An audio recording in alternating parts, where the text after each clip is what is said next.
Hi friends, Farooq मोहम्मदी computer से welcome करता हूं।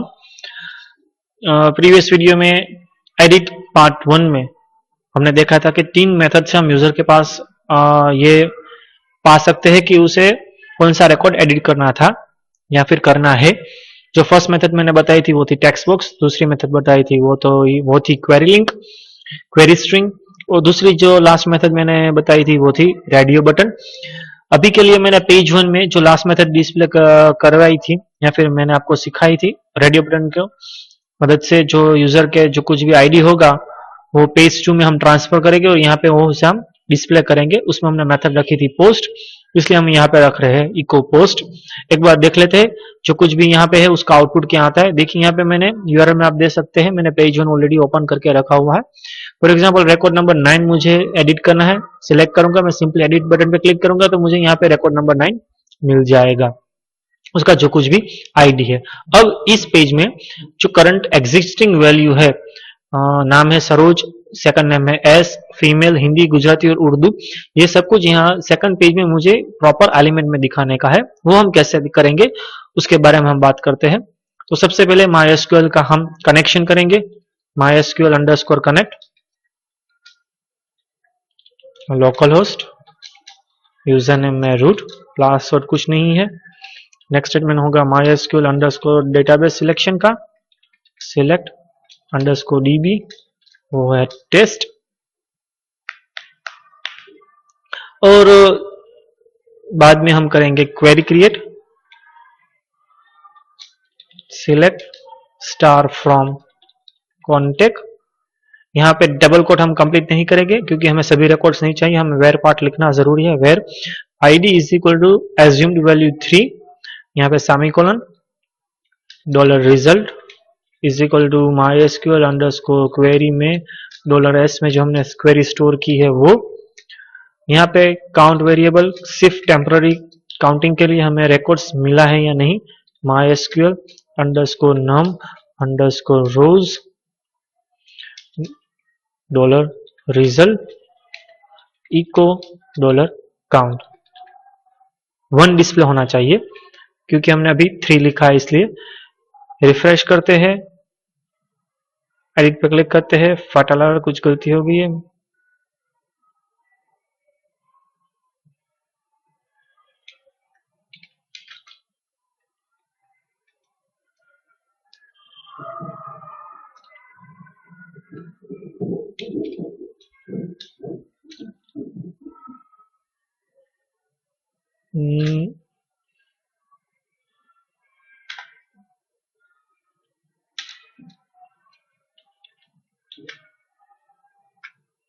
रिफ्रेश करेंगे फिर से, देखिए हमें 1 मिल गया। अब ये जो स्टैटिक पार्ट है हमारा वो 3 हर बार हमें नहीं चाहिए, जो हमने पेज 1 से यहाँ पे वैल्यू जो हमने ट्रांसफर करवाई थी वो हमें चाहिए। तो भी मैंने, अगर आपको याद हो तो मैंने थोड़ी देर के पहले जो इको लिखा हुआ था उसमें मैंने लिखा था $_post स्क्वायर ब्रैकेट्स में आईडी, जिसकी मदद से हमने जो प्रीवियस पेज में वैल्यू सेंड की थी हम यहाँ पे सेंड करवा सकते हैं। अब इसे यहाँ पे हमें डबल कोट कंप्लीट करके यहाँ पे डॉट करना होगा और आखिरी का डबल कोट हम निकाल देंगे। ये हमारी क्वेरी हो गई। सिर्फ यहाँ पे रिफ्रेश करने से कुछ मालूम नहीं पड़ेगा, वो 1 का 1 ही रहेगा। अब हमारा जो फॉर्म है वो हमें क्रिएट करने का है। उससे पहले मुझसे थोड़ी सी गलती हो गई थी, वो मैं अभी बता देता हूँ क्या हुई थी। मैं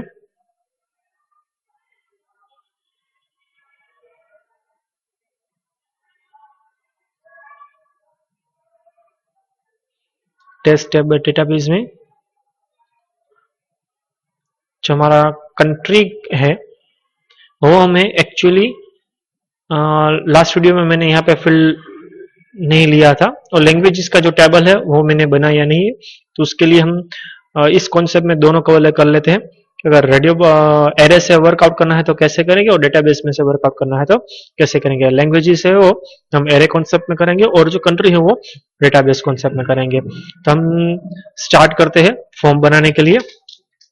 फॉर्म मेथड पोस्ट रखेंगे,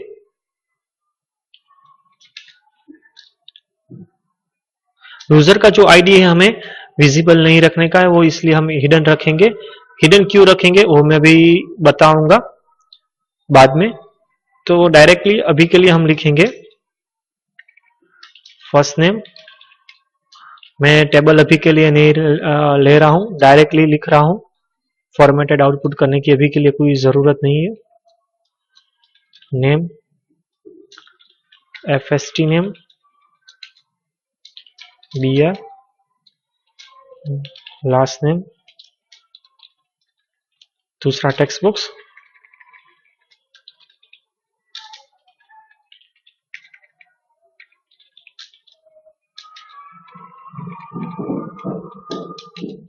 बाद में अगेन बीआर। उसके बाद हमारे पास है जेंडर,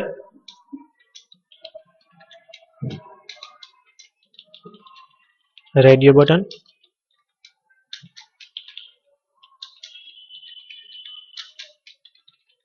वैल्यू फर्स्ट के लिए मेल रखेंगे, यहाँ पे mail as a label,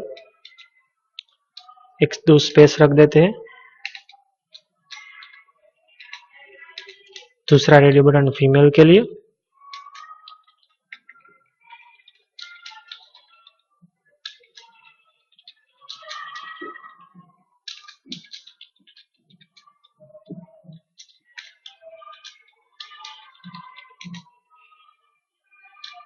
next line.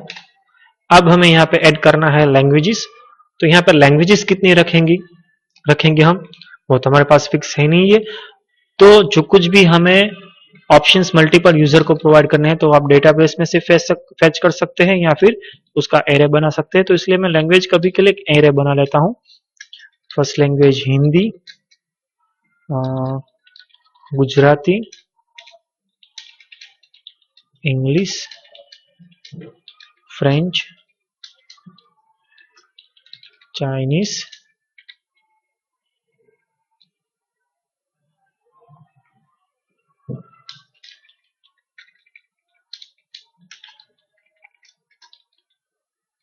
Marathi, German. शायद हमें इतनी ज़रूरत है, उसमें फ्रेंच लिख ली है, तमिल लिखने की बाकी है, उर्दू लिखने की बाकी है। तमिल एक और लिख डालते हैं और एक आखिर में उर्दू। इतनी लैंग्वेजेस हम रखते हैं। अब जो मैंने इसे एरे बनाया है उसको यहाँ पे हम डिस्प्ले करने के लिए हमें फिर से यहाँ पे PHP यूज करने का कंपलसरी हो जाएगा। बाहर हम लेबल लिख देते हैं लैंग्वेजेस। फॉर ईच इस्तेमाल कर सकते हैं क्योंकि वो हमारा एरे है। एज लैंग्वेज,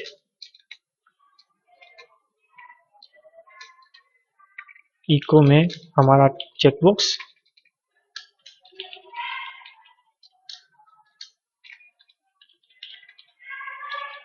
नेम रखेंगे हम, यहाँ पे डेटाबेस नेम हमने पूरा रखा है इसलिए लैंग्वेज एज अ एरे, क्योंकि मल्टीपल चेकबॉक्स हमारा सिलेक्ट हो गया। वैल्यू हमारी जो एक्चुअल लूप में जो एक्सट्रैक्ट होगी वो,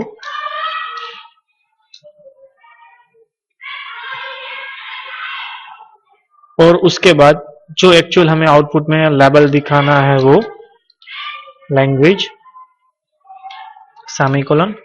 फॉर ईच कंप्लीट कर देते हैं। यहाँ पे PHP कंप्लीट कर देते हैं, सिर्फ इतना ही रखते हैं। अभी स्ट्रक्चर ठीक से ही जो चेकबॉक्स का है वो हो गया नहीं वो देखने के लिए यहाँ पे हमें सिर्फ पेज 2 में आके रिफ्रेश करके देखने का होगा। देखिए मेल फीमेल सभी जितने भी हमने लैंग्वेजेस ऐड की थी वो प्रॉपर्ली यहाँ पे सेट हो गई है। एक बार और BR लिख देते हैं क्योंकि जो टेक्स्ट बॉक्स है वो बहुत ही कंजस्टेड लग रहा है यहाँ पे। ठीक से ये अब हो गया हमारा ठीक से प्रॉपर जो आउटपुट हमें दिखाना था वो। अब जो कुछ भी कंट्रीज है वो कंट्रीज हमें डेटाबेस में से चाहिए, तो उसके लिए हमें फिर से डेटाबेस वर्कआउट यहाँ पे करना होगा, जैसे कि हमने एक रिकॉर्ड फेच करने के लिए किया था वो।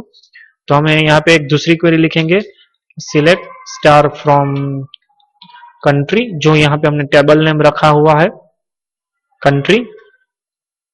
सभी रिकॉर्ड्स चाहिए इसलिए हमें वेर क्वेरी लिखने की कोई जरूरत नहीं है। रिजल्ट वेरिएबल भी हमें अगर ओवरराइट हो जाए तो कोई दिक्कत नहीं है, क्योंकि यहाँ पे हम पहले से ही रो वेरिएबल में हमारा जो कुछ भी रिकॉर्ड्स है वो हमने फेच करके रख दिया है। तो अगर रिजल्ट वेरिएबल की जो कुछ भी एग्जिस्टिंग वैल्यू है वो ओवरराइट हो जाए, निकल जाए, तो कुछ हमें दिक्कत नहीं होगी। यहाँ पे हो जाएगी क्वेरी $s। तो जो जितने भी कंट्रीज है वो हो जाएगी अब स्टोर रिजल्ट वेरिएबल में। अब यहाँ पे हमें लूप एग्जीक्यूट करवाना होगा फॉर द कंट्रीज। br लिख देते हैं, फिर से PHP स्टार्ट करेंगे, बाहर एक लेबल लिख देते हैं कंट्रीज, कंट्री का, और साथ में सिलेक्ट टैग, उसके नेम रखेंगे हम country, while $row is equal to mysql underscore fetch underscore assoc। और हमारा जो रिजल्ट वेरिएबल है वो रिजल्ट वेरिएबल लूप में हमें यहाँ पे लिखना होगा ऑप्शन टैग। ऑप्शन टैग में वैल्यू रखेंगे जो हो यूजर कंट्री सिलेक्ट करेगा, वो जो $रो में हमें मिलेगा एज अ कंट्री। यहाँ पे एज अ कंट्री हमने क्यों लिखा है, क्योंकि जो कंट्री टेबल है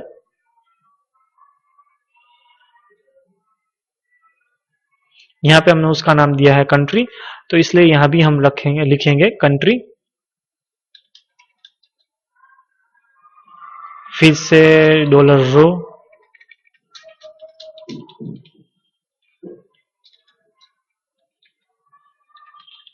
कंट्री, और सबसे आखिर में हमारा जो ऑप्शन टैग है वो कंप्लीट हो जाएगा।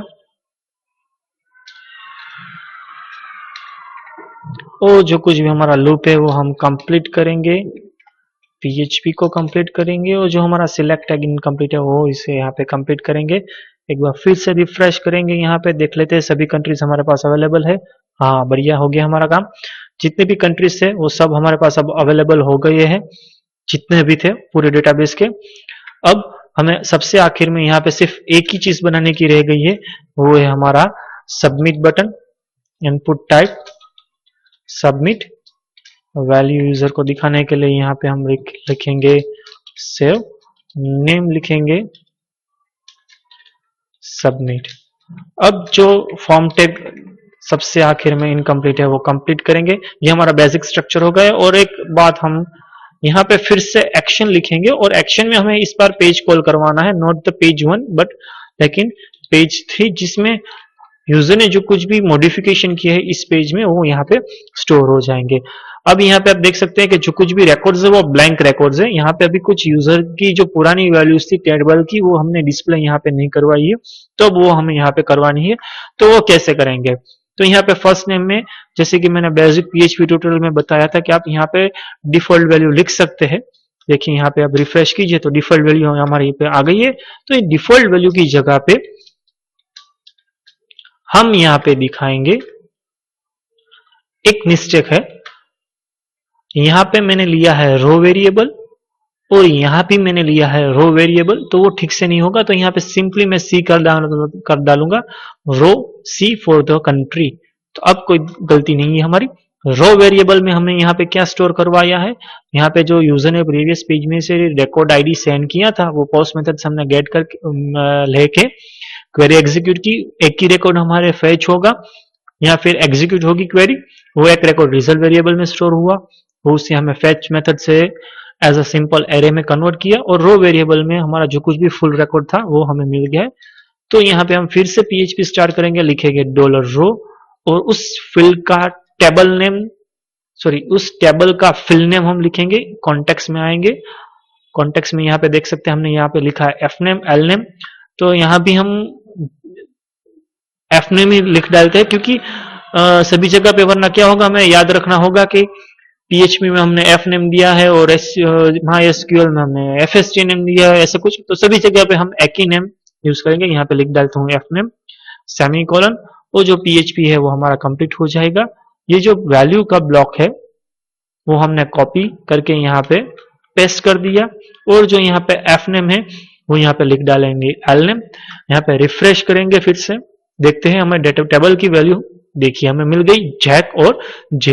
ये दो टेक्स्ट बुक्स की बात हो गई। अब रेडी बटन की बात करते हैं। रेडियो बटन में रो वेरिएबल में यहाँ पे जेंडर में for the Jack record number 4 यहाँ पे मेल है, वो क्या सेंसिटिव होगा वो हमें याद रखने का है। यहाँ पे मेल है कैपिटल एम में और फीमेल है कैपिटल एफ में। तो ठीक वैसे ही हमें यहाँ पे कोड लिखने का होगा।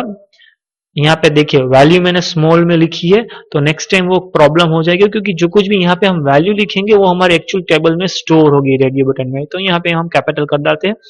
अब इससे जो स्टैटिक पोजीशन है उसे हमें डायनामिक कन्वर्ट करने का है, तो कैसे करेंगे। तो ये ब्लॉक हमारे लिए अब इनकम्प्लीट जो है उसे कंप्लीट करने की बारी है। यहाँ पे हम PHP लिखेंगे और इफ कंडीशन पे यहाँ पे हम लिखेंगे कि इफ डॉलर रो में जो हमारा फील्ड है जेंडर, उसमें अगर मेल करंट वैल्यू है टेबल की, तो हमारा जो कुछ भी रेडियो बटन है मेल का वो पहले से ही सिलेक्टेड हमें दिखाना है। तो डबल कोट में यहाँ पे हमें उसे इको में लिखना होगा, वो बीच के जो डबल कोट है वो निकाल के हम सिंगल कोट कर देते हैं। और दिखाने का तो है ही, लेकिन हमें सिलेक्टेड दिखाना है, वो पहले से सिलेक्टेड होना चाहिए, यूजर को फिर से सिलेक्ट करने की रिक्वायरमेंट नहीं होनी चाहिए। और एल्स में हम जाएंगे, अब इसे मैं कॉपी कर डालता हूं, नीचे का ब्लॉक में निकाल देता हूं, क्योंकि बार बार हमें डबल कोट निकालने की दिक्कत ना हो इसलिए। और यहाँ पे इसे पेस्ट कर देता हूं। अब जो ये है यहाँ पे गलती है, ये डबल कोट कंप्लीट हो जाएगी और ये सेमीकोलन आएगा। अब ये जो कुछ भी है मेल यहाँ पे हो जाएगा वो फीमेल, सॉरी मेल ही रहेगा, तो वो यहाँ पे सिलेक्टेड नहीं होना चाहिए। समझाता हूं मैं बाद में, पहले मैं कोड कर लेता हूं मैंने क्या किया है। अब ये पूरी की पूरी कंडीशन मैं कॉपी करूंगा, फिर से पेस्ट करूंगा और यहाँ पे मैं लिखूंगा फीमेल, यहाँ भी हो जाएगा वो फीमेल और यहाँ भी हो जाएगा वो फीमेल सभी जगह पे। और सबसे आखिर में हम फिर से यहाँ पे PHP को कंप्लीट कर देंगे। देखिए अब क्या होगा, अगर मैंने मेल सिलेक्ट किया है तो जेंडर पे भी मुझे मिलेगा मेल, कंडीशन सेटिस्फाई होगी और जो रेडियो बटन है वो पहले से सिलेक्टेड हमें मेल का दिखाई दिया जाएगा। जब मेल यूजर ने सिलेक्ट किया होगा तो जो ये फीमेल की कंडीशन है वो सेटिस्फाई नहीं होगी और वो एल्स पोर्शन एग्जीक्यूट होगा। तो यहाँ पे क्या हुआ, मेल सिलेक्टेड दिखेगा और फीमेल डिसिलेक्टेड हमें पहले से दिखाई दिया जाएगा।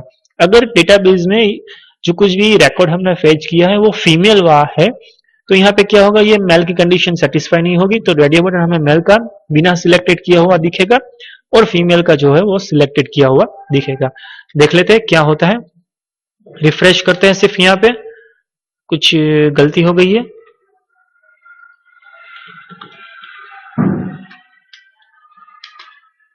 यहाँ पे सिलेक्टेड में सॉरी कंफ्यूज हो गया, हमें ड्रॉप डाउन में ऑप्शन अवेलेबल होता है सिलेक्टेड। देखिए ये फीमेल हो गया, बैक जाते हैं, यहाँ पे जो पायल नाम है फीमेल वाला उसे सिलेक्ट करते हैं, एडिट करते हैं, देखिए यहाँ पे फीमेल पायल पी ये हो गया।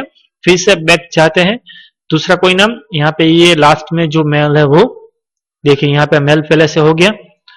फिर से एक बार आखिरी ट्राई, इंडिया जो नाम है वो उसे एडिट करते हैं, देखिए यहाँ पे फीमेल सिलेक्ट हो गया। अब ये लैंग्वेजेस की बारी है हमारे पास। लैंग्वेजेस जो कुछ भी हमने एरे में स्टोर किए हैं, तो उसके लिए हम नेस्टेड लूप एग्जीक्यूट करेंगे कि फॉर जो कुछ भी है हमारे डेटाबेस में हमने विद हेल्प ऑफ इंप्लोड फंक्शन जो कुछ भी थी हमने लैंग्वेजेस स्टोर की थी। तो यहाँ पे हमें उसे एक्सप्लोड पहले करवाना होगा। एक्सप्लोड करके हमें सिंपली एक इन अंडरस्कोर एरे की जो लाइब्रेरी फंक्शन है इस्तेमाल करेंगे। तो db लैंग्वेजेस एक वेरिएबल एज्यूम करते हैं और उसमें हम एक्सप्लोड फंक्शन का इस्तेमाल करेंगे। स्ट्रिंग डिलिमीटर जो हमें वैल्यू सेपरेट करवाने के लिए बीच में लिखा होगा, और जो हमारी एक्चुअल स्ट्रिंग है रो,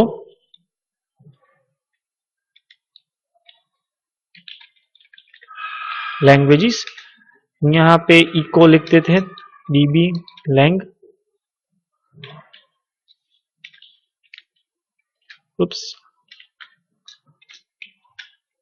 रिफ्रेश करके देखते हैं लैंग्वेजेस हमें मिली नहीं है, कुछ गलती है। यहाँ पे मैंने लैंग्वेज लिखा है, लैंग्वेजेस नहीं लिखा है। फिर से रिफ्रेश करते हैं, और भी कहीं कुछ गलती है हमारी।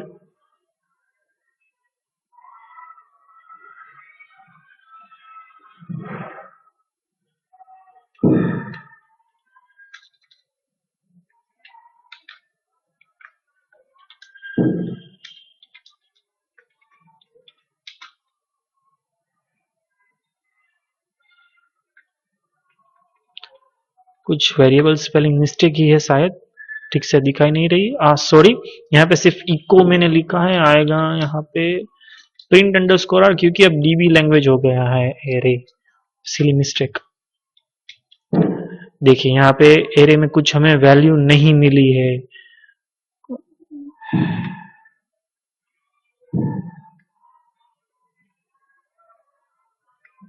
सबसे बेस्ट आसान तरीका, यहाँ पे लैंग्वेज का स्पेलिंग हम कॉपी करते हैं, और यहाँ पे जो हमने वेरिएबल क्रिएट किया है यहाँ पे पेस्ट कर देते हैं, $रोमा।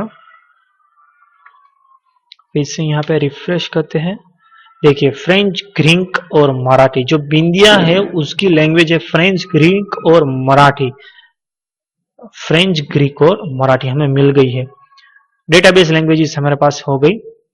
अब इसे निकाल देते हैं। अब यहाँ पे हमें कंडीशन लिखनी है कि इफ इन अंडरस्कोर एरे, जो हमें सर्च करवाना है, क्या सर्च करवाना है कि एग्जिस्टिंग जो कुछ भी लैंग्वेज जो हम डिस्प्ले करवा रहे हैं वो हमारे लैंग्वेज के वेरिएबल में है या नहीं। फॉर एग्जांपल फर्स्ट लैंग्वेज जो मैंने यहाँ पे लिखी है वो हिंदी है, तो यहाँ पे फॉर ईच में पहले क्या आएगा, हिंदी। तो डीबी लैंग्वेज में वो सर्च करेगा हिंदी लैंग्वेज है या नहीं है। अगर है तो हमें उस चेकबॉक्स को पहले से सिलेक्टेड दिखाना है, तो इसलिए हम यहाँ पे लिखेंगे सिलेक्टेड। अगर वो हिंदी लैंग्वेज नहीं है तो उसे एज अ एल्स पोर्शन में हम दिखाएंगे बिना सिलेक्टेड किया हुआ, और यहाँ पे जो सिलेक्टेड वर्ड है हम निकाल देते हैं।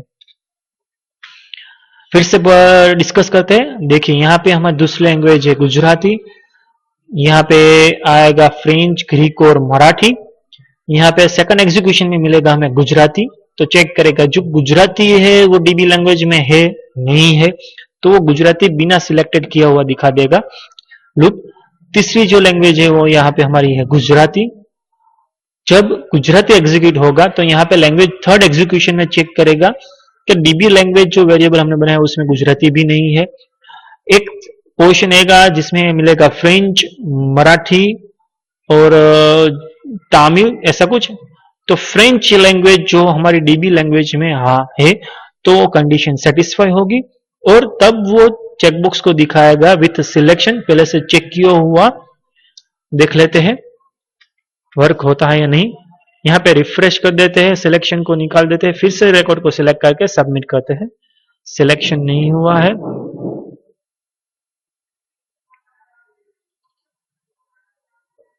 नहीं, सॉरी, मैं फिर से वही गलती कर रहा हूं, सिलेक्टेड नहीं, चेक्ड आएगा। देखिए फ्रेंच, मराठी, वो जो तीसरी लैंग्वेज है हमने एरे में लिखी नहीं है, वो है मराठी शायद। फ्रेंच, ग्रीक, ग्रीक हमने ग्रीक नहीं लिखी है, तो हमें क्या करना होगा, यहाँ पे सिंपली यहाँ पे ग्रीक लैंग्वेज हम ऐड कर देते हैं, तो नेक्स्ट टाइम हमें ग्रीक लैंग्वेज अवेलेबल हो जाएगी। यहाँ पे रिफ्रेश करते हैं, देखिए ग्रीक, फ्रेंच और मराठी, बैक करते हैं, दूसरा कोई रिकॉर्ड सिलेक्ट करते हैं, मराठी और तमिल वाला। देखिए ये यहाँ पे हो गए मराठी और तमिल, फिर से बैक करते हैं, लास्ट रिकॉर्ड सिलेक्ट करते हैं, उसमें हिंदी, गुजराती और इंग्लिश, हिंदी, गुजराती और इंग्लिश। ये हो गया सिलेक्शन। जो पुरानी डेटाबेस वैल्यू थी हमने वो पहले से ही रिकॉर्ड में दिखा दी है। डेटाबेस में हमने तो ये कंट्री तो लिखा ही नहीं है, तो क्या करेंगे अभी के लिए, डेटाबेस में जाके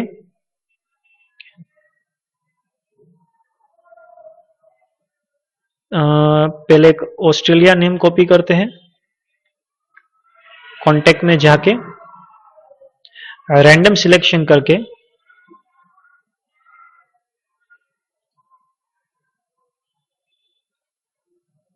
यहाँ पे चेंज, सभी में हम लिख डालते हैं ऑस्ट्रेलिया।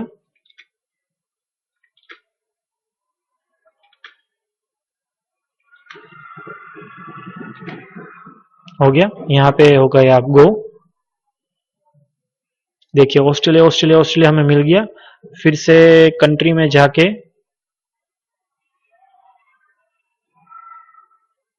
जाने की कोई जरूरत नहीं, यहाँ पे जो रिमेनिंग रिकॉर्ड्स है वहां पे हम लिख डालेंगे इंडिया सभी में। यहाँ पे चेंज इंडिया सभी में,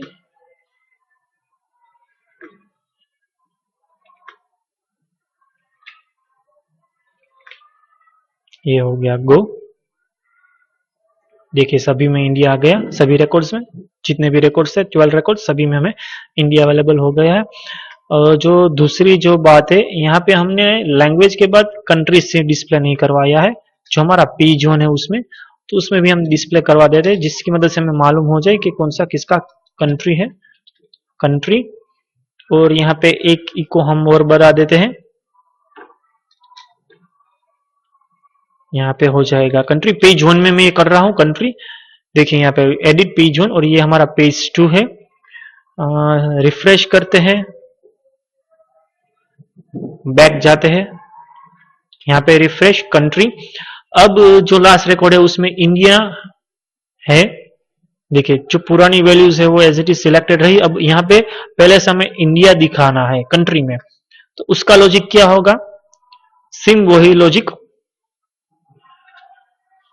इफ डॉलर रो सी, माने कि क्या, डॉलर सी माने कि क्या, कि करंट जो लुप की जो वैल्यू है, करंट लुप की जो वैल्यू है, पहले अफगानिस्तान आएगा, सभी ए अल्फाबेट्स के आएंगे, बीच में बी सी डी ई, एक बार कंट्री के नेम आएंगे।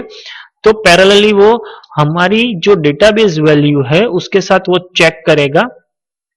जो डेटाबेस में हमारा नाम क्या है, तो हमारा नाम है कंट्री। तो अफगानिस्तान वो मैच नहीं होगा, बाद में भूटान आएगा वो मैच नहीं होगा, ऑस्ट्रेलिया आएगा वो मैच नहीं होगा, बर्लिन आएगा वो मैच नहीं होगा, चाइना वो मैच नहीं होगा, A B C D E F G H I, I में इंडोनेशिया चेक होगा। हर कंट्री जो हमारे डेटाबेस की वैल्यू उसके साथ वो कंपेयर करेगा। एक स्टेज आएगा जहां पे करंट जो कुछ भी कंट्री है वो इंडिया होगा और हमारी डेटाबेस वैल्यू भी यहाँ पे इंडिया होगी।